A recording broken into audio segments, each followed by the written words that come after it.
lot of people think, oh, it's not worth it. But, some people get back millions of dollars. Why would you not do it? What R&D is and how it works. If you're doing something innovative, whether or not it's worked or failed, there's money on the table. When you explain that you lead an R&D tax division in an accounting firm to a scientist, what's the reaction? They do have quite blank looks on their faces. But then when they realise that, maybe we can get some cash back, they're like, tell me more. 95% of new consumer products launched each year fail.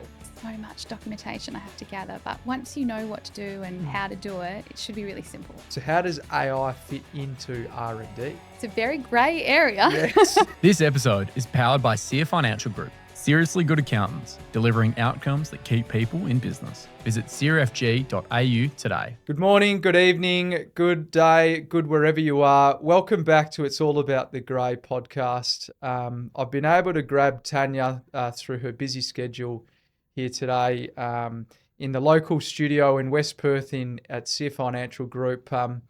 Tanya is a mother of two fantastic young boys and is one of the partners here that leads up our R&D Tax division. Tanya, thank you so much for making the time. It's a Tuesday, and I'm sure it would be a busy Tuesday for you in R&D. Busy after the long weekend and April 30 deadline coming, but it's good to be here. Good. Tanya, we were just chatting off air about the interesting pivot that you've made from medical science into R&D. But before we get into that, Tan, do you want to just tell us a bit about who you are, your journey into professional services, and maybe a little bit before that, and then I guess maybe where you want to get to? Sure. So, as you have alluded to, I started off as a medical scientist. I worked in the hospital, Royal Perth Hospital, for a long time, and I did diagnostic testing for leukemia. And that was a great job, very rewarding. But I don't know, I just felt like I wanted to go do something else where maybe patients' lives weren't in my hands all the time. So I had some babies, and that really puts things into perspective for you. And then I went back and did Masters of Accounting. And then I did a Masters of Tax and thought, this is great. I'll go and be an accountant because that seems like a really good mum job. I thought I could work part-time and it would just be really chill, and it wasn't like that at all.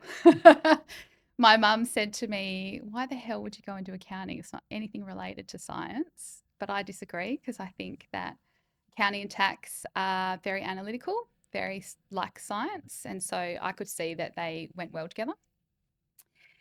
And then I applied to do some internships and got a job in a Big Four firm and applied for forensic accounting because I thought, well, I did medical science, I did forensic science, I'll go do forensic accounting. And they rang me and said, would you like to work in this division called R&D? And I was like, I've never heard of this. What is this? And, when they explained it, I was like, it's exactly what I am, a scientist and an accountant. Yes, that sounds amazing. So that's where I ended up. So moved into R&D, into professional services. Did try a stint being an actual accountant for a few years. It's not my thing. Back to R&D. I bet accounting's unique, but then again, medical scientist accountant is probably even more unique. Yes. There's a few of us out there. I will say a few of us scientists / accountants out there. I think you quickly touched on it, but studying is something that you value and quite enjoy. So maybe just run us through some of the different degrees that amongst having a family and pivoting from medical science into accounting and now sitting as a partner of the R&D division, maybe just talk us through how you manage everything else. So I did an undergrad in medical science, and then I went straight into a postgrad in forensic science while I worked.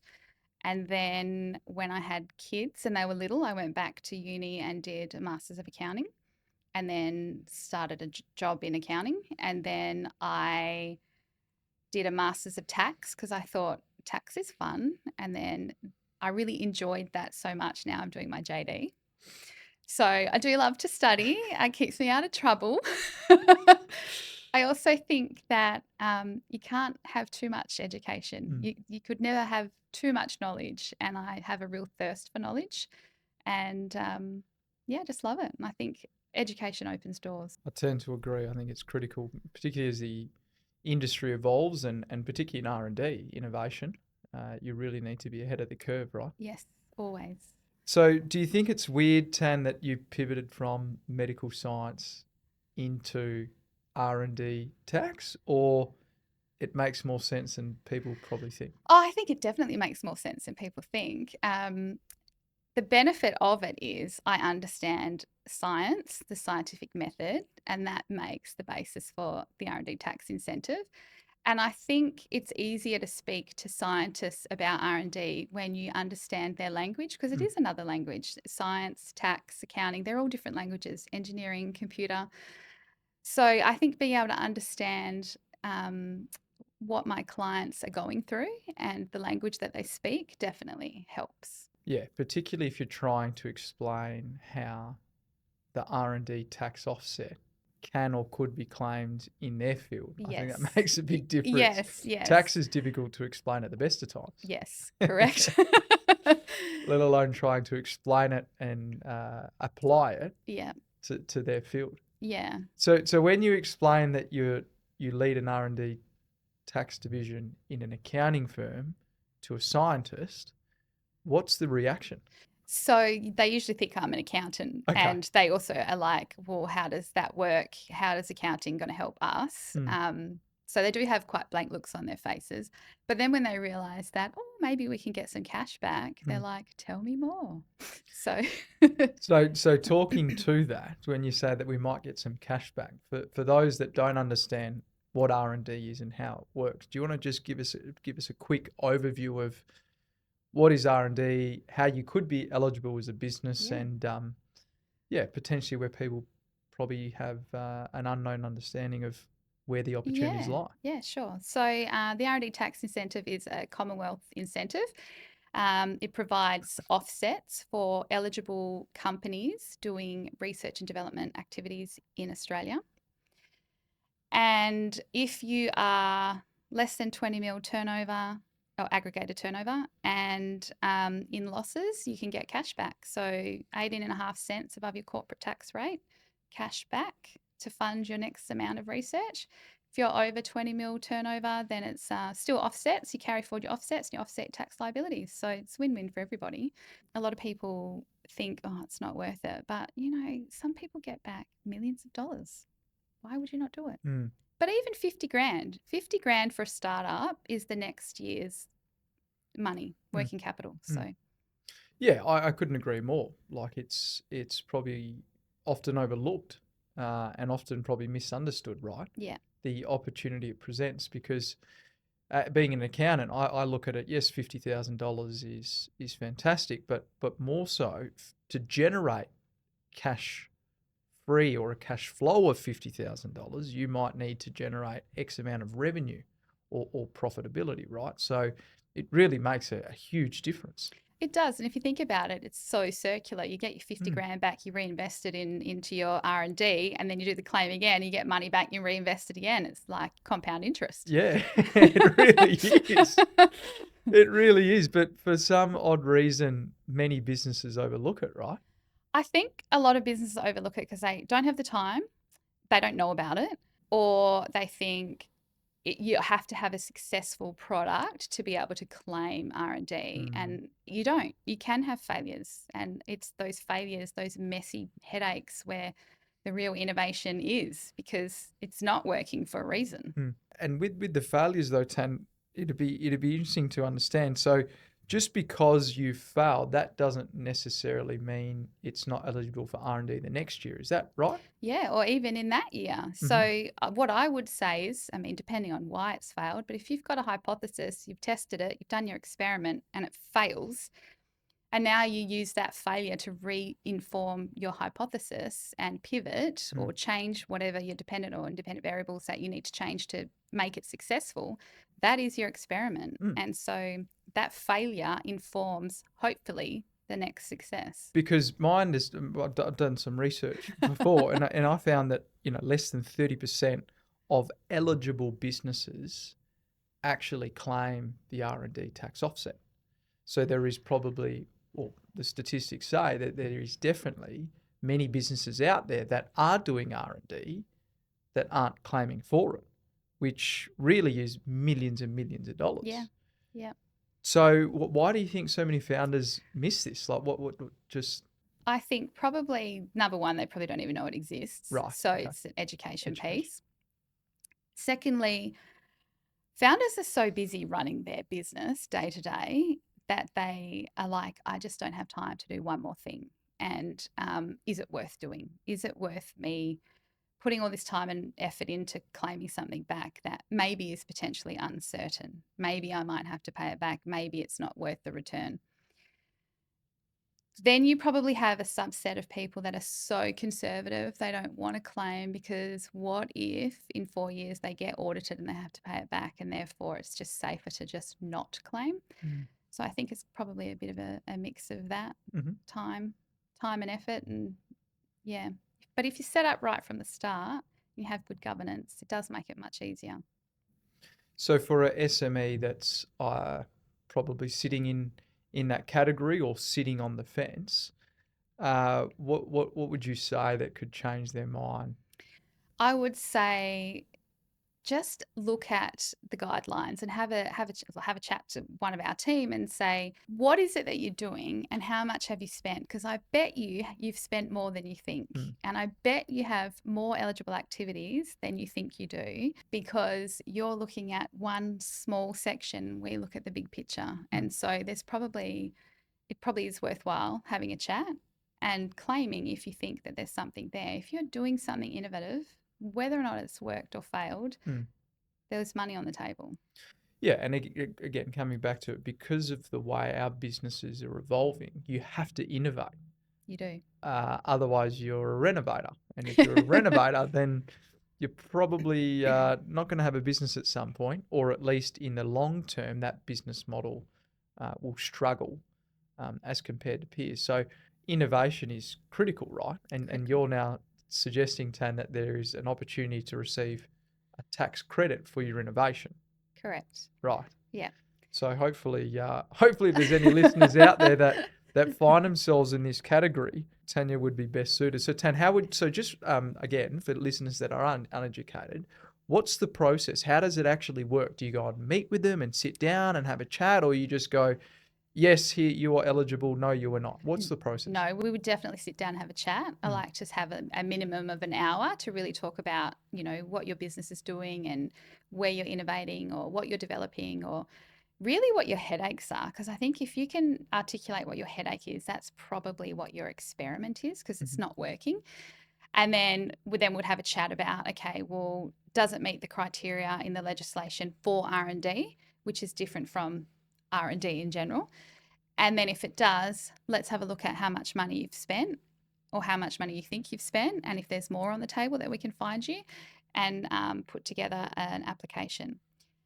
Our team likes to do everything. So we would like to come in, meet with you, take all your documentation, and go away and help you write it up so that it's less of a headache for you. We'll hold your hand. You'll tell us everything you've done. Give us all your documentation. We'll write it up. You'll put your feedback in and make sure that what we're saying is technically correct. And then put in some governance for the following year so that when it comes to claiming your R&D, you're ready to go and it's not a headache. Because people always say in the first year, oh, there's so much documentation I have to gather. But once you know what to do and how to do it, it should be really simple. Yeah, I think the critical piece is the process of collating the data. Yeah. Otherwise, going back and trying to not reinvent the wheel, but going back to try and collate all that information is where the struggle is, right? So it's about having a plan from the outset. Yeah. So documentation needs to be contemporaneous, but there's a difference between having it in a sorted folder and you get to the end of the year and be like, there you go, R&D team, versus it's everywhere. It's all over my desktop. It's in OneDrive. It's in my emails. I don't know where it is. And Tanya, you want 50,000 documents and it's going to take me 10 hours to find them, and I don't have the time to do it. Well, now with AI, there's obviously different solutions that you can plug into to your systems, and that can obviously help. So getting into AI, Tan, obviously it seems to be the buzzword. It seems to be probably the most radically emerging trend in any business. And we were just having a chat about it earlier. So how does AI fit into R&D? So it's a very grey area. Yes, it is a grey It's all area. about the grey. AI, I think, is really important because it is defining all the technology that's coming out in med tech, mining tech, anything is very AI driven.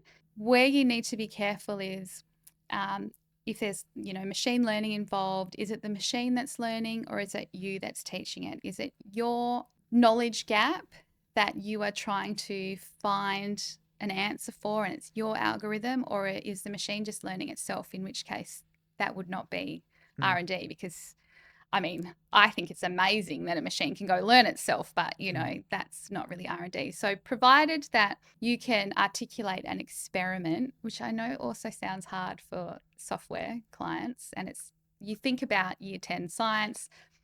In a lab, you test tubes and you think, I write a hypothesis, I'm going to do a set of experiments and I'm going to get a conclusion at the end.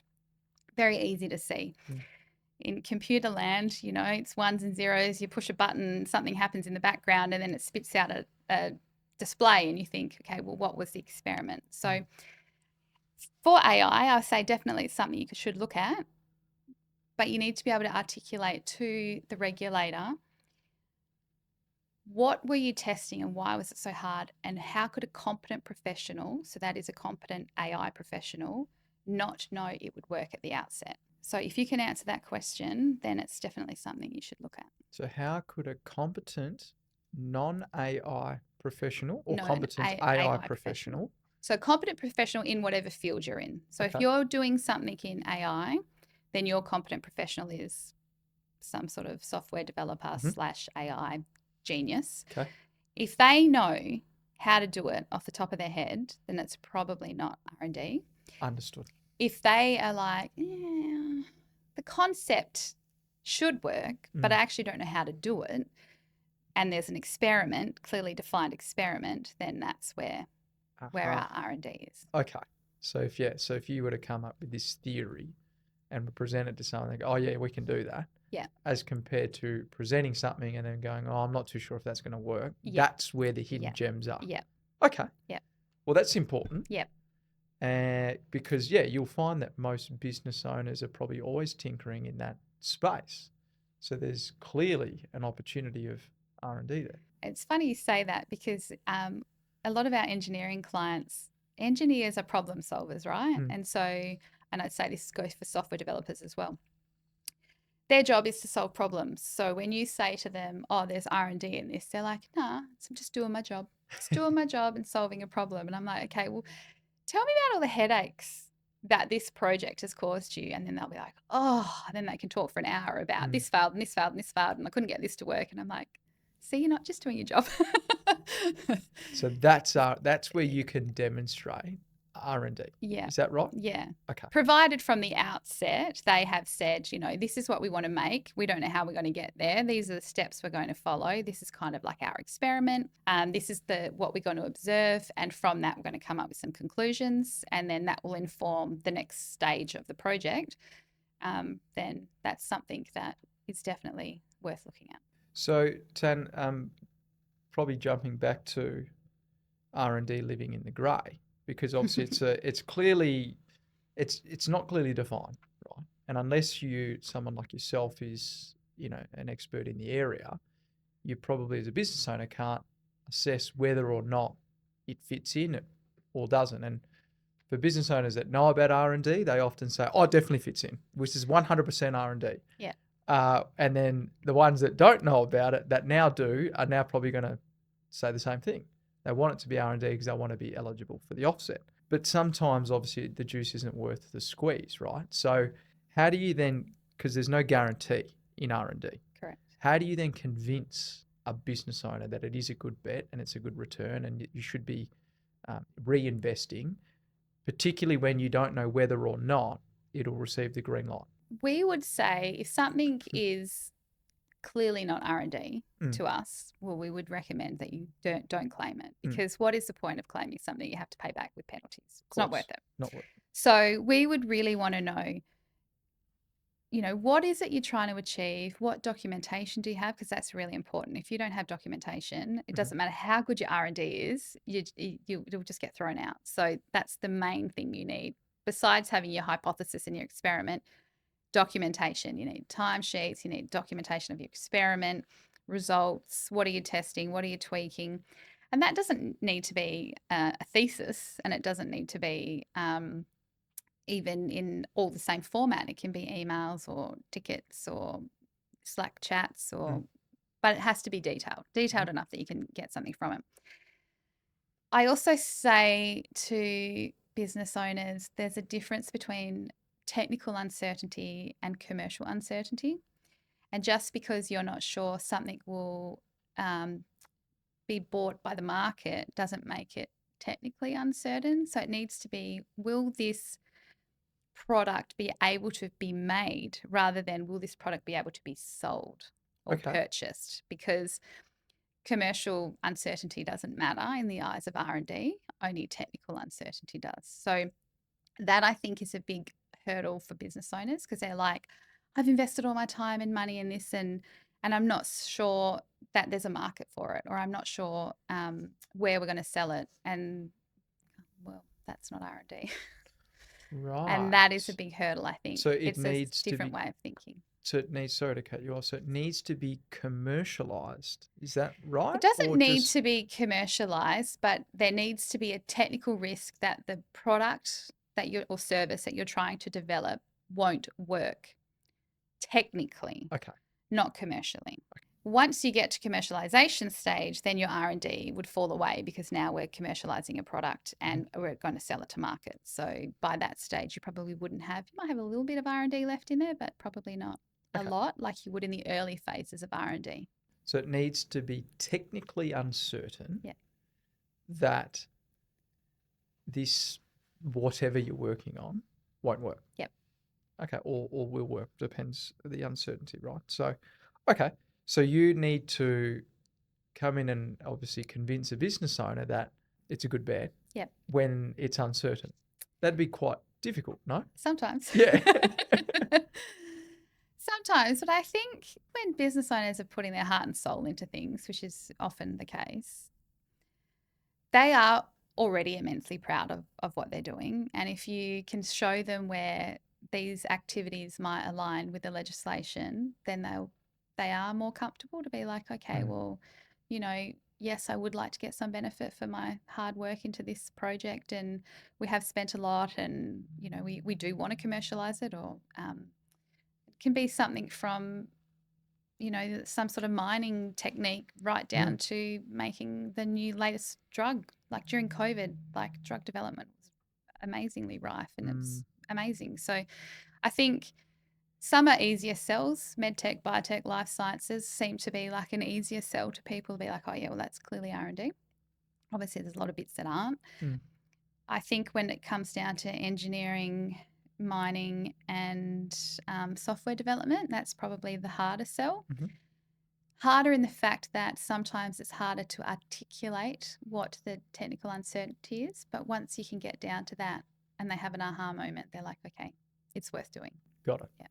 Well, a statistic I came across recently was that 95% of new consumer products launched each year fail, and that was out of Harvard Business School. So it's proven that not everything can work. Yeah.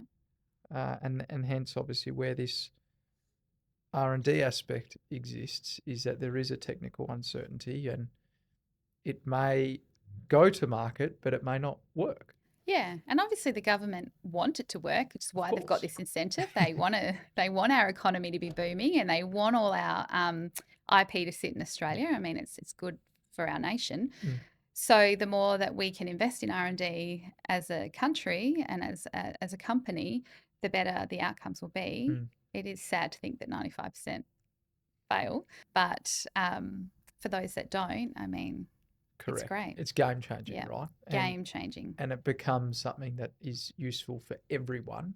So the commercialization is more of a hockey stick rather than your traditional linear Yeah. of business. It goes and goes, and the return is well worth it. So Tan, in saying that, what's the single biggest R&D mistake you then see businesses making at the moment? Not documenting Yeah, enough. a lack of A documentation. lack of documentation. And that's because people get busy, or they think I'll come back and do that later, or they don't know. You don't know what you don't know. So I'd say the biggest mistake they make is that they don't document enough. The biggest misconception they make is that they don't qualify for R&D tax incentive when they might. Indeed. Right. Yeah. And why is that misconception? Why? Is it a lack of education, back to what we were talking about earlier? I think so. And there's probably a lot of, heard old mate at the pub talking about this, and he had to pay back $1 million, so I'm not doing it. Mm.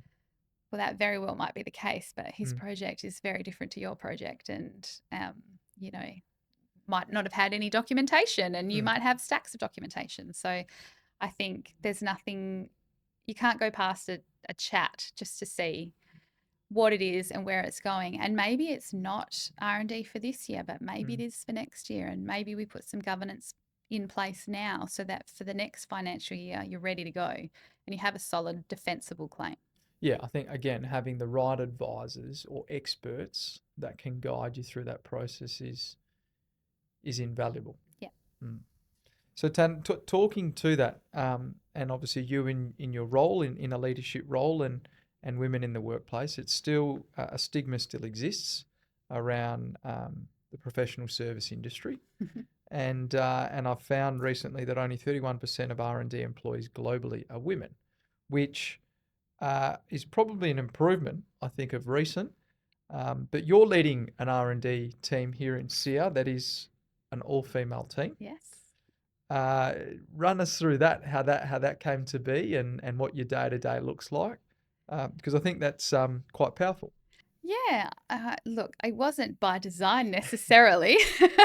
I think like hires like, and so that bias of men hiring men is probably the same as women hiring women. And so I do have a team of, there's 4 of us, and we're all women.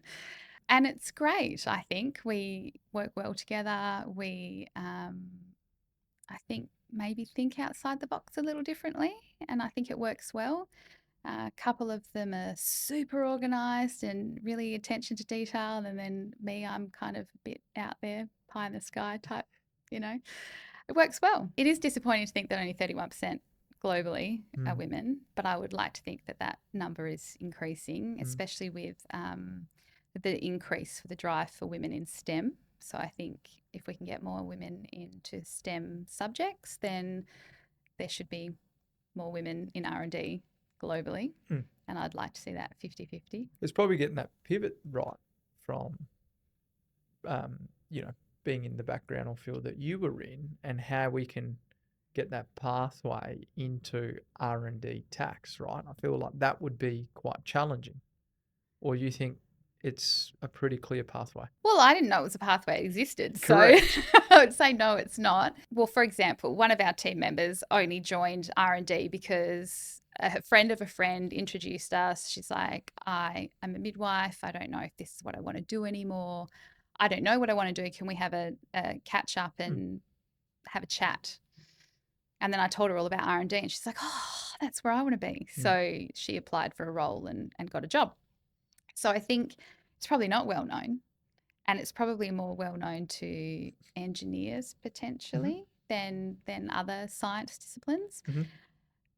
But then when they realise they get to use their science degree, and they don't necessarily have to be accountants, but if they use their science degree and then we can teach them the accounting and tax, then it's really powerful. Yeah, I think it's, in my professional opinion, I think it's better that they're not accountants, because when you're brought up with an accounting background, you can be quite closed loop, whereas you want someone in your R&D team that definitely thinks a little bit different, which opens the door to opportunities, right, and claims, and whereas accountants are like, no, it has to sit in this line, in this field, in this box, and that's just naturally because of the way we're taught, right? Whereas when you come from a background like yours, you look at things, with I guess a glimmer of hope rather than this is it. And I think, I mean, I did Perth Biodesign in 2024, and they teach you not to be solution focused. And I feel like accountants are all about the solution, right? And scientists generally are too, but it's more about what's the problem. So focus on the problem, and then the solution will come, rather than trying to squish it into the solution box. I probably agree. Not that I was with you at Perth Biodesign, but again, let's look at things a bit differently. And Tan, do you think women look at things a bit differently? I think so, for sure. Sometimes I talk and my dad makes faces and he's like, what are you on? Yeah. I'm like, no, all us girls think like that. Like girl math. Yeah, girl math, correct. So, but do you genuinely believe that women approach innovation differently? I think so. And I think probably more from an emotional standpoint than sort of more straight logic. I think that's not to say we're not logical, but I think sometimes caring about people and the outcome as a team over just the outcome of the issue, I think drives different ways of solving problems. And there's more than one way to do something, and doesn't mean that your way is the right way. It just is one way. Well, it's interesting that you say that, because a 13-year study tracking 163 multinationals found that companies in the top quartile for gender diversity are 39% more likely to outperform their peers financially. So it's actually proven, which is interesting. So you should be striving to engage more leaders and have at least more gender diversity in leadership roles. Yeah. Because it's more likely to be financially rewarding. And at the end of the day, you're in business, and the business needs to make money. So the business has a purpose, but financially it needs to perform. So given that you're now building this team out, Tan, and you've got quite a strong desire to perform, and it's fair to say you set your bar higher than most. Are you conscious of being that person for other women that are watching or listening right now, or here in the office? Yeah, it's funny. We were talking about this off air, that initially I hadn't thought of that as a conscious thing. I have a lot of female mentors that I look up to that I was like, I want to be like them, but I never stopped to think that I would be that for somebody, until someone in my team said, I want to be like you when I grow up. And I was like, oh. And I think the diversity of thought in leadership as well, but also just within a team, I think having empathy and being caring and providing a level of support, which I'm going to say almost like a mum, gives your team almost enough guts to go and try things, knowing that if they fail, it's okay. You're there to catch them, but also you're not going to be angry at them. You're going to be more proud that they tried something that was a bit different, because it could have worked. And if it did, amazing. But the fact it didn't, that's okay too. You tried, which is, what we ask as parents. So I think that is important. And I think that is the kind of leader I would like to be, to empower the team to go and say, well, I'm going to give it a crack, and hopefully it works. And if it doesn't, it's not the end of the world. Yeah, Dust yourself off and get back up. Yeah, I think the supportive aspect to the role is critical. There's definitely times that, we would look at the way our leadership style runs, and we're different, right?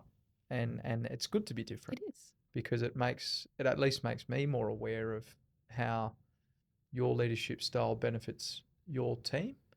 And how I can probably improve. And I think there's probably a vice versa potentially there as well. So what's then surprised you, Tan, coming into SEER? It's been almost a year now.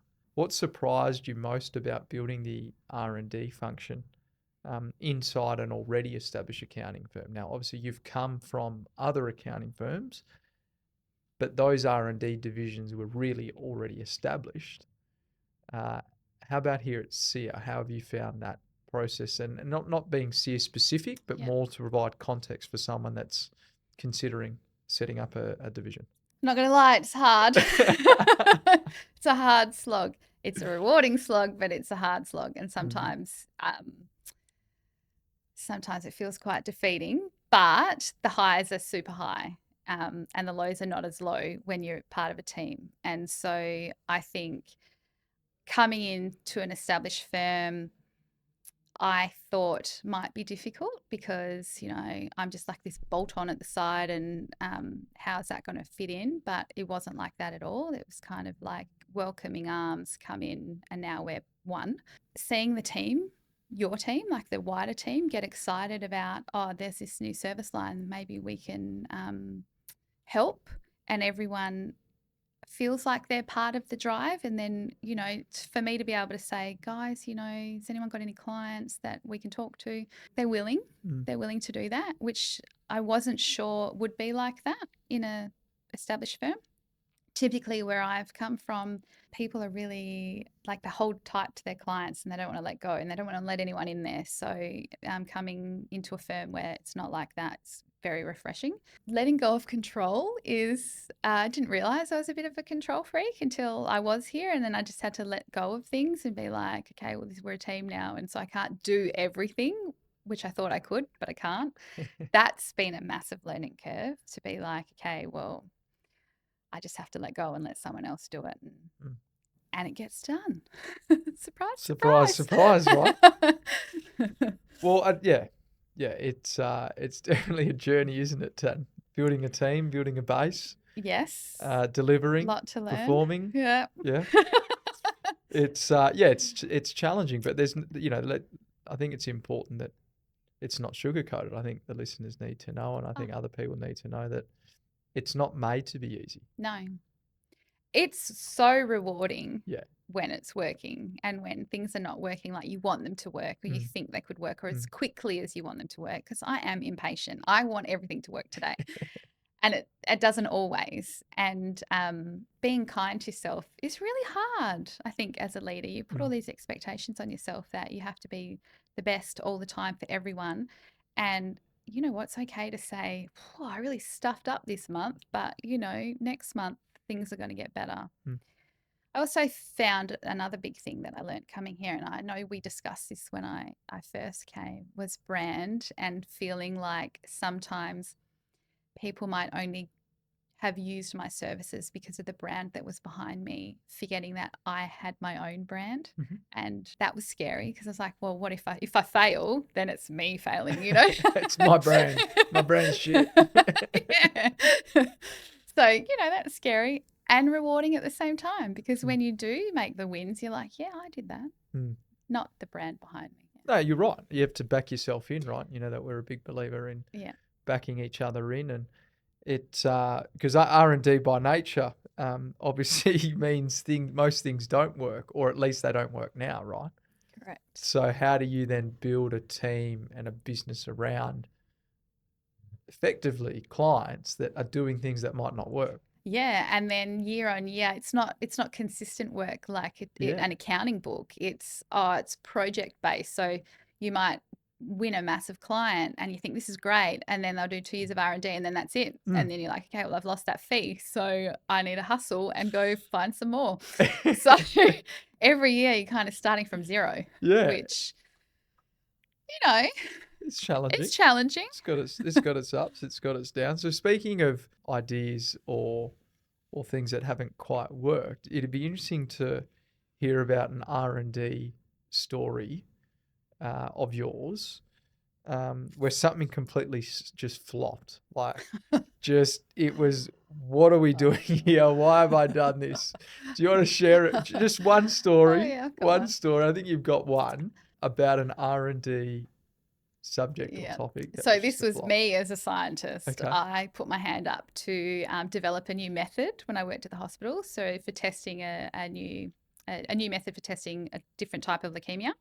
And I was like, yeah, I'll do that. It sounds amazing. I watched my boss do it. She did it with ease. This also a different method. I was like, yeah, I can do that. Amazing. She entrusted me to do it. The first run I did worked perfectly. I made the plasmids, worked perfectly. Everything worked. She's like, oh, I'm amazed because normally plasmids are really hard to get to work. I was like, oh, I've got this in the bag. And then the second, third, fourth, fifth, sixth failed. I could not get it to repeat. Oh, And we had no. to shelf it because I was like, why did it work the first time and not the rest of the time? So I don't know what went wrong. I don't know if I over electrocuted my plasmids or what, but yeah, it was a fail and a personal fail because I thought it was my failure. Yeah, hard. But sometimes things just don't work out. No, Tan, right? they don't. And You need that's to pivot. okay. And that is okay. Correct. So you went from saving lives, Tan, in medicine to saving businesses through innovation.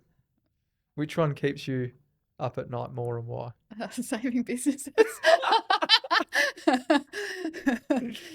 So you know why? Saving lives is really rewarding. Saving businesses is also really rewarding. I think what keeps me up at night is the client's relying on you for longer than the patient is relying on you. And the patient has a massive team of doctors and nurses and scientists. And what if, and I say this and I shouldn't say this, but this is like the imposter syndrome coming in. What if I do a claim for a client and it gets reviewed in 4 years' time and then they have to pay back all their money and penalties? And then what if, that was my fault? So obviously we wouldn't want to do a claim that we thought was not strong, but sometimes stuff happens and things get reviewed. And so that keeps me up at night to make sure that if I can't go to sleep knowing that this is a robust claim, I'm not doing it. Well, I think that's important, Dan, because we don't want to be in the spotlight of doing things we shouldn't be doing. No. And again, you're probably entrusted to give that advice. From time to time, things get overlooked, but probably not by purpose. No. So, yeah, okay. It's interesting to hear that saving businesses is more important than saving lives. It's not more important. Yeah, okay. Or at it's least more stressful. Yeah, it's more stressful, I guess. That's probably one way to put it. So, Dan, again, I'm interested, bearing in time, conscious of time, sorry. So if you were to go back 25 years, because you've obviously shifted that, medical science background into this R&D space that you now live in, what advice would you give to Tanya as a 25-year-old? And potentially what advice would you give to someone that maybe is in medical science that is looking at where to from here? First of all, I'd say to Tanya, slow down. It's not a rush. I'm always in a rush. Smell the roses. Be proud of your achievements as they happen, not just be looking forward to the next one. Because I feel like even now, that's what I do. I'm like, yeah, I got that degree, but now moving on to the next thing because I've got to do that and then I'll be happy. Just stopping to say, I've done a lot. And even if you haven't done a lot, that's okay too. And that I don't think any career I know of is linear. I think everyone sort of deviates around, probably questions halfway through uni, oh, did I make the right choice for this degree? Keep going, finish, pivot later, or pivot if you already know that it's not what you want to do. I wanted to do law. From the moment I could talk, I wanted to be a lawyer. And then I got to year 12. I was like, I don't want to do that anymore. I want to do medical science. And the principal called my parents in and said, she can't do medical science because she hasn't done any of the prerequisite subjects. And my mum said, just leave her be. She wants to do something, she'll do it. She'll get a high mark to get in, which I did. But now, full circle, 25 years later, here I am doing law. So, but I'm glad I did it this way because I feel that was the way that, my life needed to go. Yeah, just slow down, be patient. Don't worry about the setbacks. They're minor. You think they're catastrophic at the time. I know that my son's doing ATAR, and I remember when I did my TE, you thought, well, if I don't get a high enough mark and I don't get into the degree that I want, then my life's over. But it's not. There's so many options out there, and yeah. Just go for Just it. go for it. If you want to, Just go for it. scratch the itch, then scratch it. And my mum gave me some perfect advice. Coming here, I said to her, Mum, what if I fail? I got 2 boys in private school. What if I fail? Perhaps I should just go get a job that is stable and, safe. And she said, but what if you don't? And you'll never know unless you try. So here I am. Good words of advice. It's true. Otherwise, you'll just be like everyone else. Yep. And you don't strike me as someone that wants to be like everyone else, Tanya. No. That's why you're here today, and why you're doing some amazing things for some amazing people. And I think you should be extremely proud, Tan. You've come a long way. It's a big jump. I couldn't go from accounting to medical science, so I can tell you that much. You know what I mean? I don't know how I would even wrap my head around it. But you have, and you've done it, and that's obviously what makes you as such a high demand in the R&D space. So in closing, Tan, where can people find you? Here at SEER, always. LinkedIn, the website, Yeah. the socials, in person here at SEER in West Perth. I'm always around. I go to so many networking events. I'm open for coffee anytime or a wine. Amazing. So LinkedIn, LinkedIn. obviously Tanya Brisbane Tanya on Brisbane, LinkedIn would be, and we'll make sure that we obviously put that in the post anyways. But Tanya's here to take your questions. She can talk science, she can talk AI, she can talk whatever you want. She's not an accountant, which makes life a bit easier. But yeah, Tanya, thank you so much for your time. It's been great, and hopefully the listeners have taken something away from it. Hopefully. And if you are sitting on the fence and you're not sure whether or not it's R&D, feel free to flick Tanya a message. Yeah, for sure. Great. Thanks, Tan. Thank you. Let's get back to work. Thanks for having me.